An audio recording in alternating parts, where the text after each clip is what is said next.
오늘 저는 여러분과 함께 말씀 충만이 중요한 이유는 무엇인가 라는 제목으로 은혜를 나누려고 합니다. 그 부제목으로는 방황하는 크리스찬이 되겠습니다. 본문 말씀은 요한복음 6장 63절, 베드로전서 1장 22절에서 23절, 그리고 또한 베드로전서 2장 1절에서 3절이 되겠습니다. 저는 요즘에 세상이 어떻게 돌아가는가를 알기 위해서 유튜브를 가끔 봅니다. 왜냐하면 성경의 마지막 때가 가까이 om을 피부로 느끼기 있기 때문입니다. 그러다 우연히 저는 며칠 전에 백종원 씨의 가족 이야기를 접하게 되었습니다. 매우 슬픈 소식이었으며 매우 안타까운 소식이었습니다. 백종원 씨는 매우 성실하고 노력을 많이 하는 실력파이며 또한 대단한 사업가이고 좋은 일을 많이 하는 사람으로 알려져 있습니다. 그래서 저는 개인적으로 그 사람을 좋아했으며 한편으로는 존경하기까지 하였습니다. 그러나 그 부부는 합의 이혼을 심각히 고려 중인 것으로 또한 알려져 있습니다. 부부간의 내막을 다 알지는 못하겠지만 쌍방간의 불륜과 백종원 씨의 폭력 때문이라고 알려져 있습니다. 그는 누구 같지 않은 세상적인 명예와 부를 가진 사람입니다. 또한 그리고 부부는 기독교 신자인 걸로 알려져 있습니다. 그럼에도 왜 이런 일이 벌어졌을까요?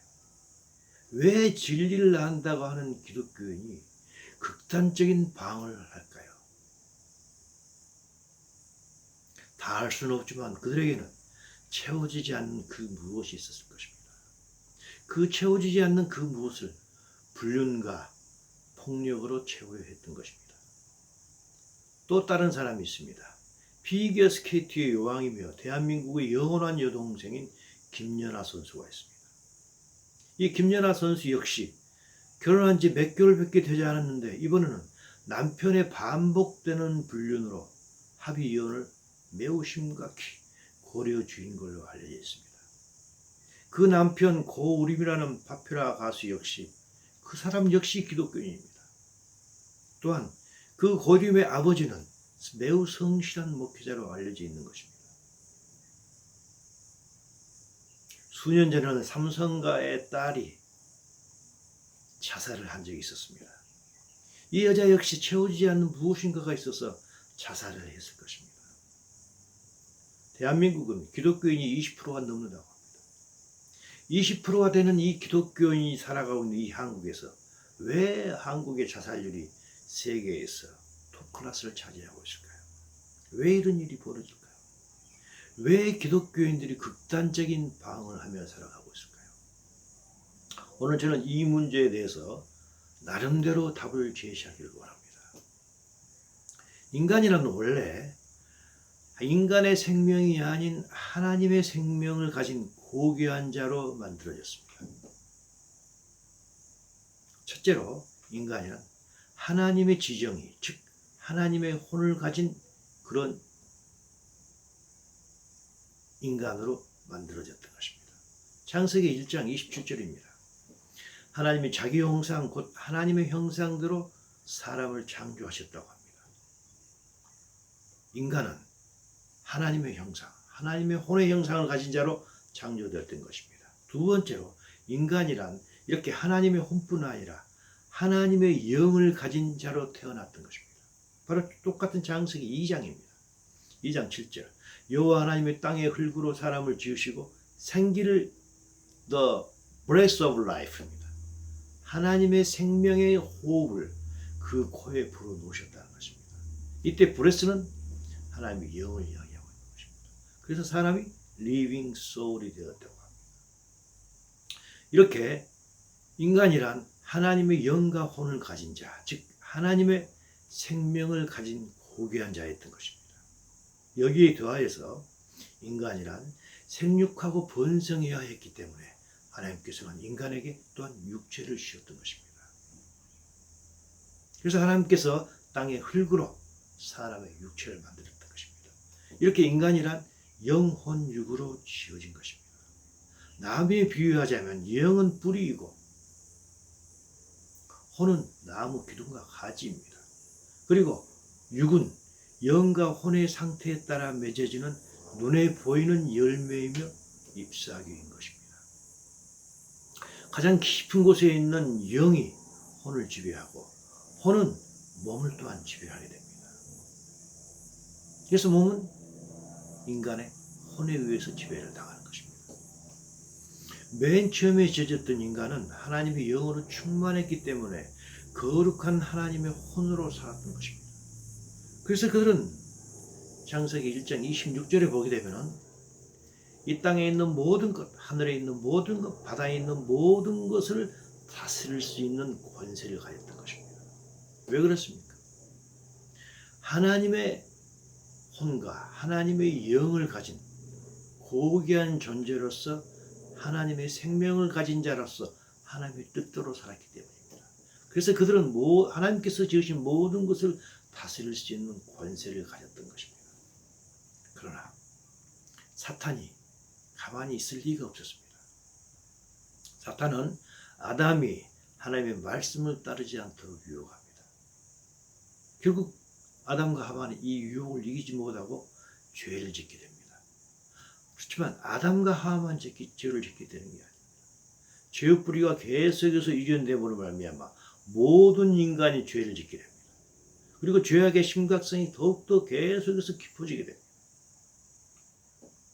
그렇게 됨으로 말미암아 애당초 인간에게 주어졌던 하나님의 거룩한 영이 이제는 인간과 더 이상 함께할 수 없게 되는 것입니다. 이것이 창세기 6장 3절에서 하나님께서 직접 하신 말씀이십니다. 여호와께서 이르시되 나의 영이 영원히 사람과 함께 하지 않겠다고 하나님께서 선포했던 것입니다. 그래서 애당초 인간에게 주어졌던 하나님의 영이 더 이상 인간과 함께 할 수 없게 되어버렸던 것입니다. 대신 그 자리에 사탄의 영, 이 세상의 영이 들어오게 됩니다. 이 상태가 예수님 오기 전까지 약 2500년을 계속해서 이어져 온 것입니다. 그동안 모든 인간은 이 어둠의 영의 지배를 받게 되는 것입니다. 이게 사도 바울이 에베소 2장 2절에서 딱 문장 하나로 표현을 하고 있습니다. 그때 너희는 그 가운데서 행하여 이 세상 풍조를 따르고 공중의 권세 잡은 자를 따랐으니 곧 지금 불순종의 아들들 가운데서 역사하는 영이라고 했습니다. 모든 인간은 이 사탄의 영의 지배를 받았던 것입니다. 이 사탄의 영이 또한 인간의 혼을 지배하게 됩니다. 그래서 인간의 혼은 자연히 병이 들게 됩니다. 이 병든 혼이 우리의 삶을 이끌어갔던 것입니다. 결국 하나님으로부터 받은 원래의 영이 세상의 영인 사탄의 영으로 바뀌게 됩니다. 이로 말미암아 원래의 혼이 병들게 되어서 인간이 애당초에 가졌던 하나님의 생명은 점점 인간 안에서 설자를 이루어가게 되는 것입니다. 이것에 대해서 사도 바울은 에베소서 4장 18절을 통해서 이렇게 단순하게 이야기합니다. 인간의 총명이 어두워졌다고 합니다. 왜 그렇습니까? 하나님의 영이 떠나고 사탄의 영이 들어와서 사탄의 영이 우리 인간의 혼을 지배했기 때문입니다. 총명이 어두워지고 그들 가운데 있는 무지함과 그들의 마음이 굳어짐으로 인하여서 하나님의 생명에서 떠나 있었던 것입니다. 그렇게 됨으로 말미암아 인간의 영적으로 사탄의 생명으로 충만하게 됩니다. 또한 어둠의 영으로 충만하게 됩니다. 그리고 이 세상은 영적으로 캄캄해져 버린 것입니다. 결국 에베소 4장 19절을 통해서 사도 바울은 또 이렇게 이야기를 합니다. 그들이 감각이 없는 자가 된 것입니다. 왜 그렇습니까? 세상이 영적으로 캄캄했기 때문입니다. 그리고 그들 또한 하나님의 생명이 아닌 하나님의 영이 아닌 사탄의 영으로 충만해졌기 때문입니다. 감각 없는 자가 되어서 자신을 방탕에 방임하여 모든 더러운 것을 욕심으로 행했다는 것입니다. 더러운 것만 행한 게 아니라 더러운 것을 욕심껏 행했다는 것입니다. 영어로 보게 되면 with a continual lust for more인 것입니다.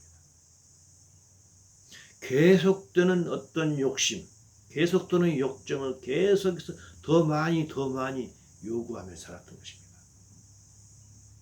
좀 더 깊고 좀 더 깊은 타락의 구렁텅이로 빠져들어갔던 것이 우리가 예수를 믿기 전에 우리의 상태였던 것입니다.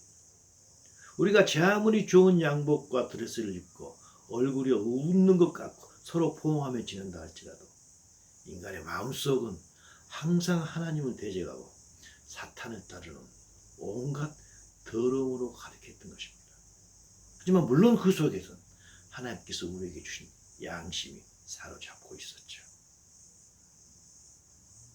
하지만 인간은 역시 하나님께 주신 양심이 있다 할지라도 하나님의 생명에서 멀리 떨어져 있기 때문에 감각이 무뎌 있었습니다. 그리고 자신이 하나님의 영 대신 사탄의 영으로 가득 차 있다는 것을 모르고 있었던 것입니다. 하지만 사도 요한은 이것을 단순하면서도 구체적으로 이렇게 표현을 하고 있습니다. 요한일서 2장 16절입니다. 이 세상에 있는 모든 것이 육신의 정욕과 안목의 정욕과 이 세상의 자랑이라고 했던 것입니다. 그런데 이것들이 다 아버지께로부터 온 게 아니라 세상으로부터 왔던 것입니다. 세상은 무엇인가요? 사탄이라는 것입니다. 이때 육신의 정욕을 대표하는 것은 성적 타락입니다. 안목의 정욕과 이 세상의 자랑은 물질주의인 것입니다. 이것을 예수님께서는 이렇게 말씀하십니다. 요한복음 8장 44절입니다. 너희는 너희 아비 마귀에게서 났기 때문에 이 모든 일이 벌어졌다는 것입니다. 하나님을 떠난 인간이란 인간의 아비가 마귀이기 때문에 이렇게 될 수밖에 없었다는 것입니다.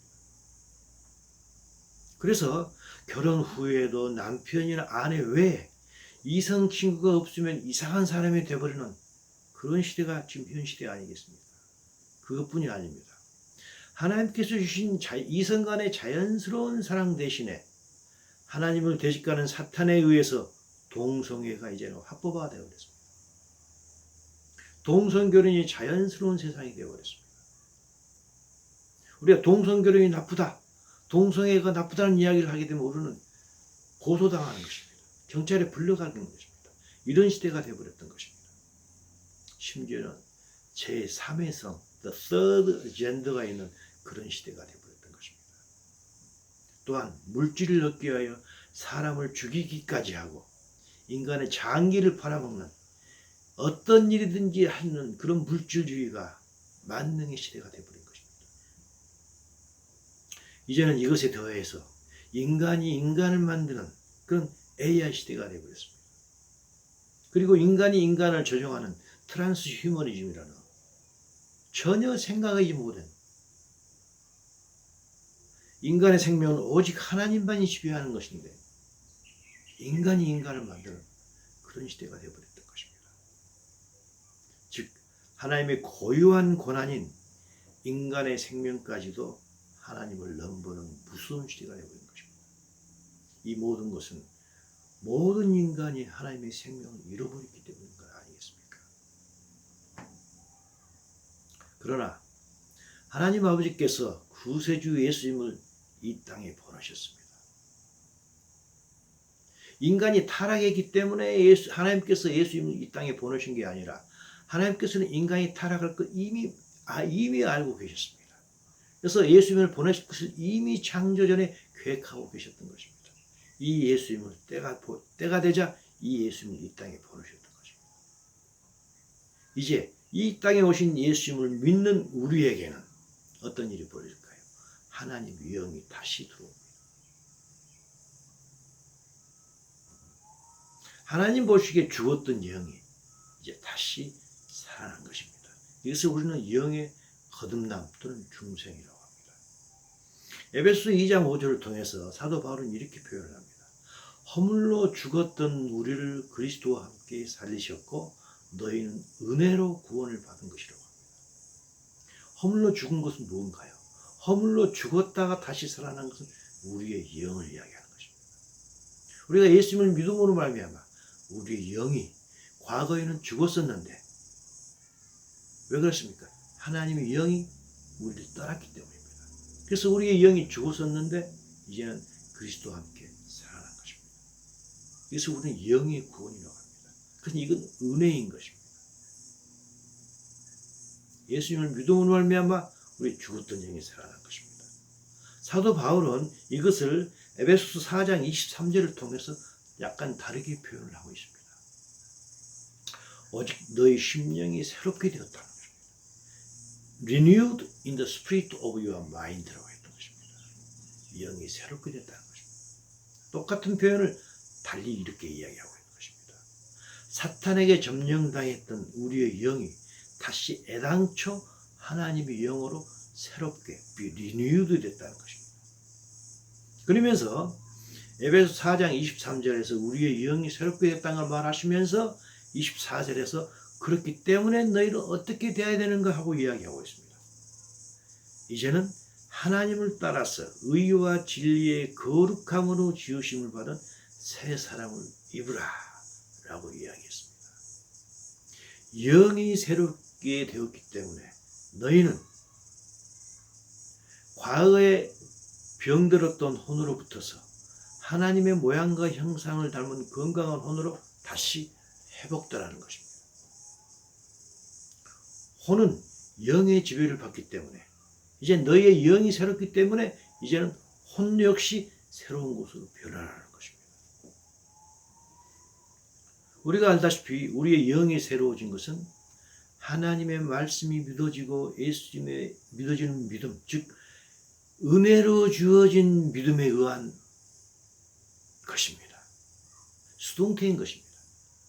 그래서 그랬지 않습니까? 너희는 은혜로 우리의 영이 구원을 받은 것이라고 했지 않습니까? 우리의 영이 거듭남, 영의 중생, 영이 새롭게 된 것은 오직 하나님의 은혜입니다. 어느 것으로 되지 않고 오직 하나님의 은혜로 된 것입니다. 그 어떤 것도 우리의 죽었던 영을 새롭게 살릴 수는 없는 것입니다. 왜냐하면 죽었던 것을 살릴 수 있는 것은 오직 하나님뿐 아니겠습니까?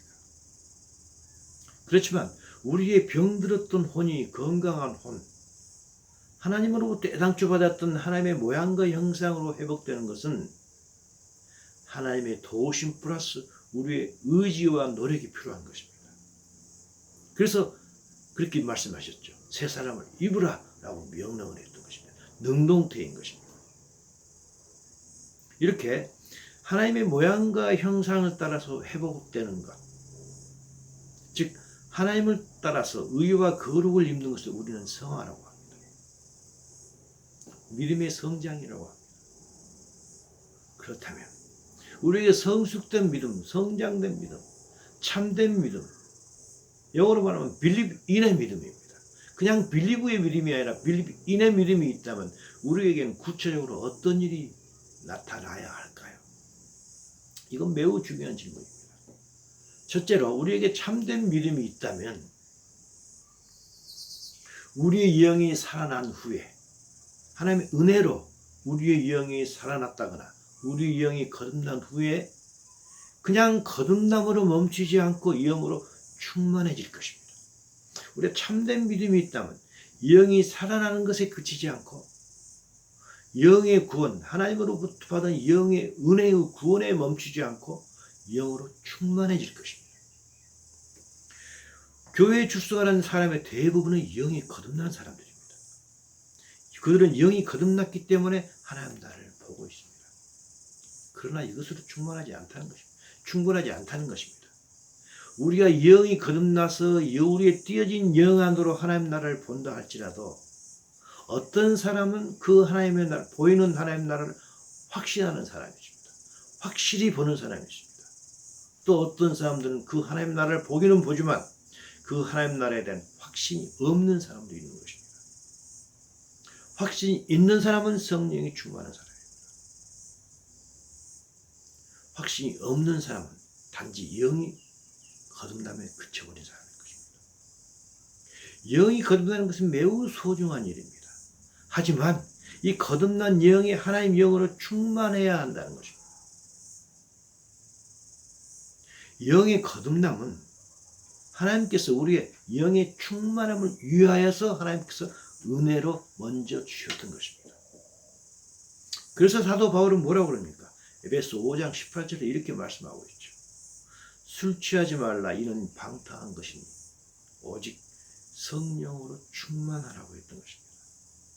우리의 영이 하나님의 영으로 충만하지 않고 하나님의 영과 세상의 영으로 섞여 있다면 어쩔 때는 하나님 나라가 눈에 보일 것입니다. 또 어쩔 때는 이 세상 나라가 더 크게 보일 것입니다.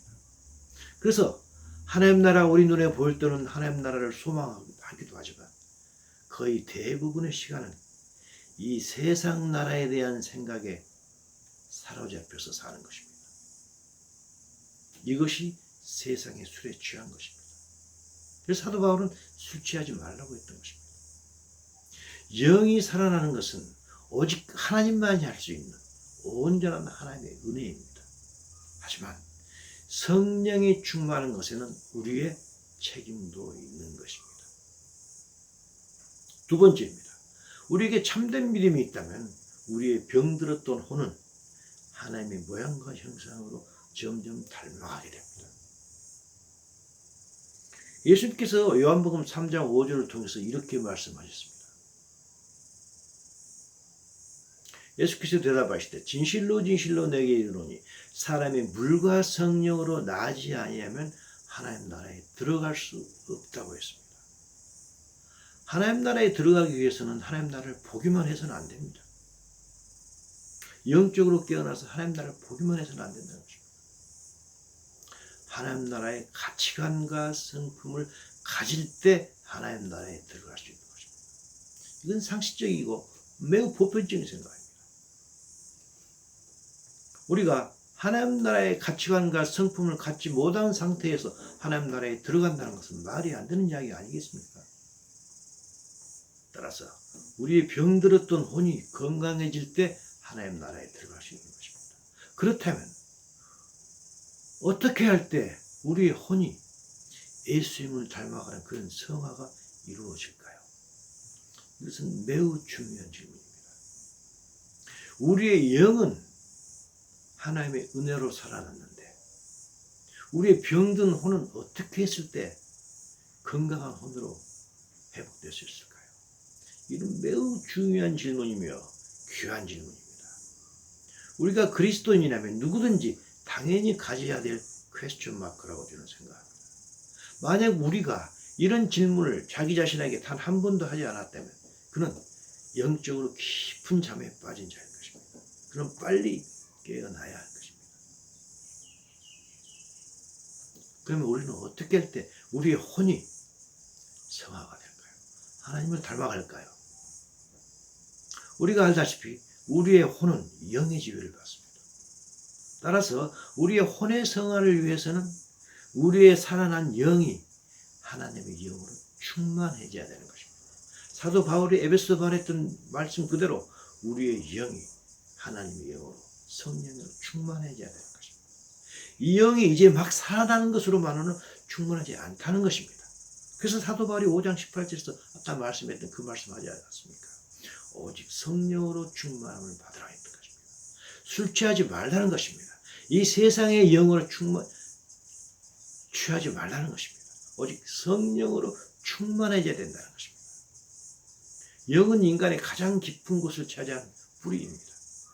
뿌리가 건강할 때 줄기가 튼튼하고 나뭇잎이 무성하고 열매가 튼실한 열매를 맺는 것과 똑같은 원리인 것입니다. 예수님께서는 성령이 충만해야 될 이유를 이렇게 말씀하고 있습니다. 요한복음 6장 63절입니다. 살리는 것은 영이니 육은 무익하니라 라고 말씀했습니다. 영어로 보게 되면 The Spirit gives life입니다.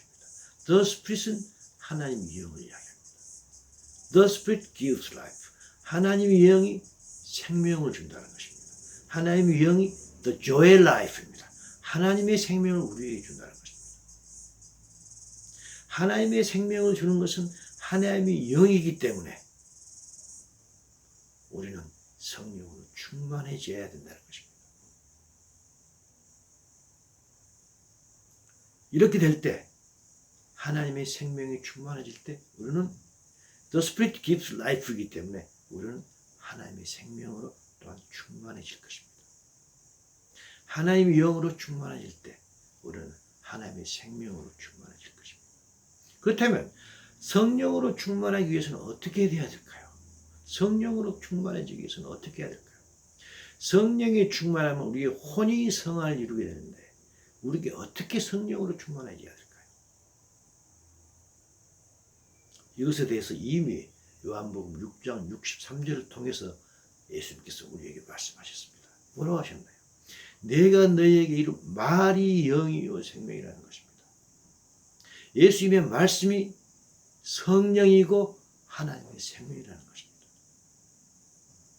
따라서 우리가 성령 충만하고 하나님의 생명으로 충만하기 위해서는 예수님의 말씀으로 충만해야 된다는 것입니다.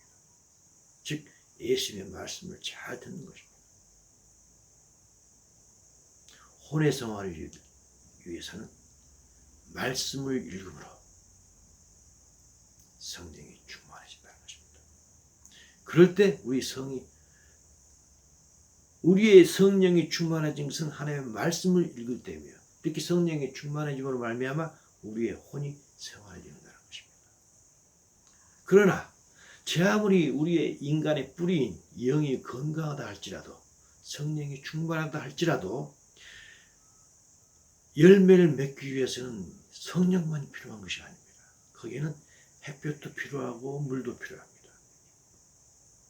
제 아무리 뿌리인 영이 건강하다 할지라도 햇볕도 필요하고 물도 필요한 것입니다. 그리고 뿌리 자체도 햇볕과 물이 있을 때 건강해질 것 아니겠습니까? 그렇다면 물과 햇볕은 무엇일까요? 뿌리인 성령이 충만하다는 건 다 알겠습니다. 뿌리인 성령이 충만해질 때 우리의 혼이 성화를 이룬다는 것도 다 알겠는데 그거 외에도 필요한 게 있다는 것입니다. 그것이 무엇일까요? 성경이 여러 군데에서 그 답을 주고 계십니다. 하지만 오늘 저는 베드로전서 2장 2절에서 3절 우리가 본문으로 말씀 잡았던 그것을 통해서 말씀을 드리려고 합니다. 베드로전서 2장을 통해서 사도 바울은 베드로는 이렇게 이야기합니다. 갓난 아이들 같이 순전하고 진정한 것을 삼아라. 이는 그로 말미암아 너희로 구원에 이르게 자라게 함이라 그랬습니다. 순전하고 신령한 것은 무엇인가요? 우리는 그걸 다 알고 있죠. 이것은 하나님의 말씀입니다. 우리가 하나님의 말씀을 먹을 때 우리의 혼이 점차 성화되어서 영혼육이라는 전인적인 구원에 이르도록 자라게 된다고 베드로는 이야기하고 있는 것입니다. 우리가 하나님의 말씀을 먹을 때 우리의 혼이 전인적인 구원에 이르도록 자라게 한다는 것입니다. 근데 3절에서 이 말씀을 했습니다. 너희가 주의 인자하심을 맛보았으면 그리하라고 했습니다. 우리는 주의 인자하심을 맛보았다는 것입니다. 그럼 우리가 맛본 주의 인자하심은 무엇일까요? 그것은 베드로가 바로 그 전에 이야기를 하고 있습니다. 바로 베드로전서 1장 23절입니다. 너희가 거듭난 것은 썩어질 씨로 된 것이 아니요 오직 썩지 아니할 씨로 된 것이니 살아있고 항상 있는 하나님의 말씀으로 되었다는 것입니다. 이때 거듭났다는 것은 우리의 영을 이야기하고 있습니다. 에베소 2장 5절에서 말씀한 것과 똑같은 것입니다. 우리의 영이 거듭난 것은 하나님의 말씀으로 되었다는 것입니다. 우리가 맛본 주의 인자하심은 우리의 죽었던 영이 하나님의 말씀으로 거듭 태어난 것입니다. 이게 우리가 이미 맛본 하나님의 은혜인 것입니다. 우리는 이 은혜를 맛본 자들인 것입니다. 이것이 하나님의 인자하심을 맛본 자들인 것입니다. 이것은 우리의 죽었던 영이 다시 태어난 것은 하나님의 말씀으로 우리의 영이 다시 태어났던 것을 맛본 자들인 것입니다. 이렇게 우리의 죽었던 영이 하나님의 살아있는 말씀, 즉 생명을 주시는 말씀으로 다시 살아나는 은혜를 맛보았다면 영을 살려주셨던 바로 똑같은 그 말씀을 갈급한 심정으로 사모해서 계속 먹으라는 것입니다. 똑같은 말씀, 우리의 영을 살려주신 하나님의 말씀을 계속해서 먹을 때 우리의 혼도 성숙되고 성장한다는 것입니다. 그럴 때 우리의 병들었던 혼이 점점 성화되어서 혼의 구원에 이르도록 자라게 된다는 것입니다. 그렇다면 말씀을 먹을 때만 혼이 성화될까요? 아니죠. 방금 이야기했지 않습니까? 우리는 다 알고 있습니다. 말씀에 의해 살아난 영이 말씀을 먹을 때 성령 충만도 역시 이루어지는 것 아니겠습니까? 결국 하나님의 은혜로 살아난 우리의 영은 말씀이 갈급하여 말씀에 먹을 때 살아난 것에 그치지 않고 성령으로 또한 충만해지며 성령 충만에 의해서 병들었던 혼까지도 우리는 치유되어서 예수님을 닮아가는 것입니다. 동시에 말씀 자체에 의하여 혼도 성화되는 것입니다. 즉 다른 말로 말씀드린다면 하나님의 말씀에 의해서 우리의 성령이 충만해지고 하나님의 말씀에 의해서 우리의 혼도 성화가 된다는 것입니다. 따라서 우리의 성령이 충만해지기 위해서 그리고 우리가 하나님의 생명으로 충만해지기 위해서 또 우리의 혼이 성화되기 위해서 우리에게는 예수님의 말씀이 절대적으로 필요한 것입니다. 이것을 위해서 우리에게 하나님께서는 성경을 주신 것입니다. 결론을 내리도록 하겠습니다. 우리가 비록 교회에 다닌다고 하지만 그래서 우리의 영이 하나님의 은혜로 거듭났다고 하지만 우리가 말씀을 먹지 않으면 당연히 우리는 성령이 충만해질 수가 없는 것입니다. 다시 하나님의 영이 거듭만 하나님의 다시 살아만난 것입니다. 아직 충만하지 못하는 것입니다. 그래서 우리의 영안이 받지 못하다면 하나님 나라에 대한 확신도 없게 됩니다. 또한 이 사람은 당연히 아직도 혼의 병이 깊은 사람입니다. 비록 교회에 출석한다 할지라도 여전히 육신의 정욕과 세상의 정욕과 안목의 정욕에 초점을 맞추면서 살아가는 것입니다. 그 사람은 어떤 면에서는 여전히 땅에 속한 사람입니다. 그에게는 만족이 없는 것입니다. 그에게 만족이 없는 상태가 무엇인가요? 로마서 8장 6절 육신의 생각은 사망이라는 것입니다. 그가 생각하고 있는 것은 거의 대부분 육신의 생각을 하고 있기 때문에 사망을 맛보는 것입니다. 그것이 바로 만족이 없는 것입니다. 왜 그럴까요? 인간이란 여호와 하나님을 알고 그분의 뜻대로 살아갈 때 만족을 느끼는 존재인데 아직 여호와 하나님 아버지를 모르기 때문입니다. 예수님께서 이 말씀하셨습니다. 마태복음 11장 28절입니다. 수고하고 무거운 짐진 자들아 다 내게로 오라 내가 너희를 쉬게 하리라고 하셨습니다. 하지만 교회 다니는 우리는 왜 여전히 수고하고 무거운 짐을 지며 살아가고 있을까요? 아직도 이 세상에서 어떤 만족을 누리지 못하면서 안식을 누리지 못하면서 항상 방황하면서 살아가고 있을까요? 만족을 찾지 못하기 때문에 또 다른 어떤 방법을 동원하고 있을까요? 왜 그들은 불륜을 하고 가정폭력을 일삼으면서 살아가고 있을까요? 만족을 모르기 때문입니다. 다시 말해서 하나님 아버지를 모르고 있기 때문인 것입니다. 우리 인간을 창조하시고 모든 만물을 창조하신 하나님 아버지를 알 때 비로소 만족을 누리는 그런 존재인 것입니다. 그런데 아직 하나님 아버지를 모르기 때문에 만족이 없는 것입니다. 만족이 없기 때문에 이 세상에 많은 것을 가지고 있다 할지라도 여전히 그는 또 다른 만족을 찾기 위해서 불륜과 폭력을 휘두르며 살아가고 있는 것입니다.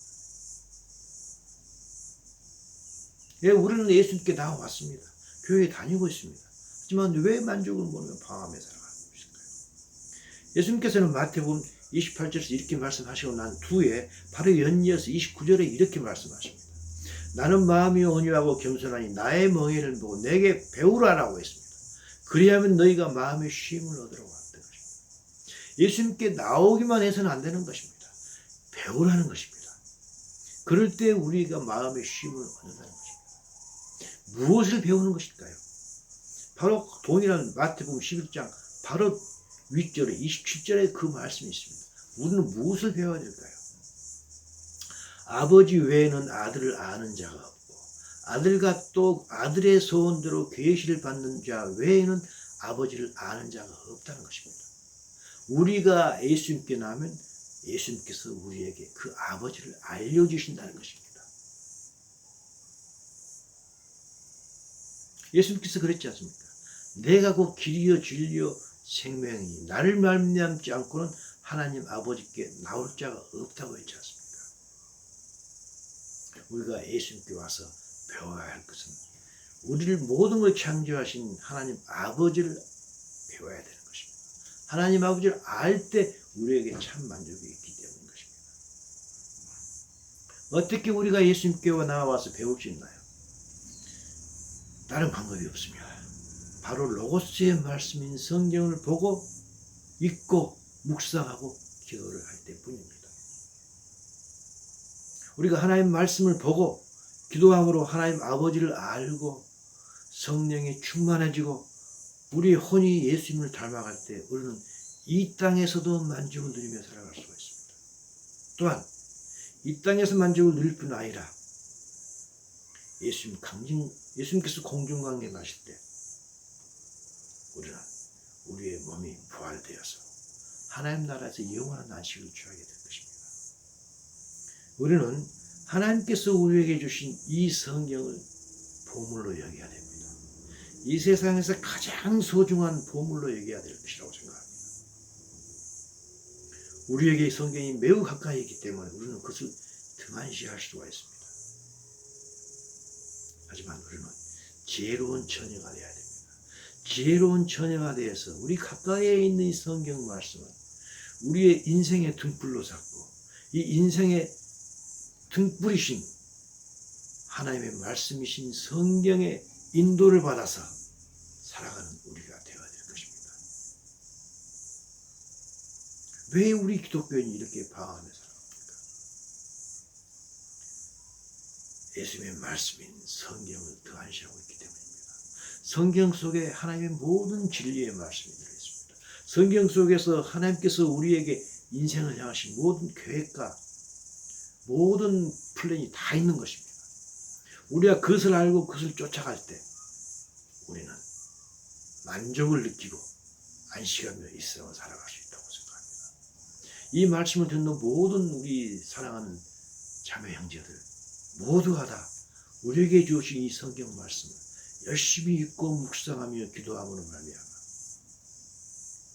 이 세상에 살아갈 때도 만족을 얻고 예수님 오실 때도 들림을 받는 우리 모두가 되기를 간절히 바랍니다.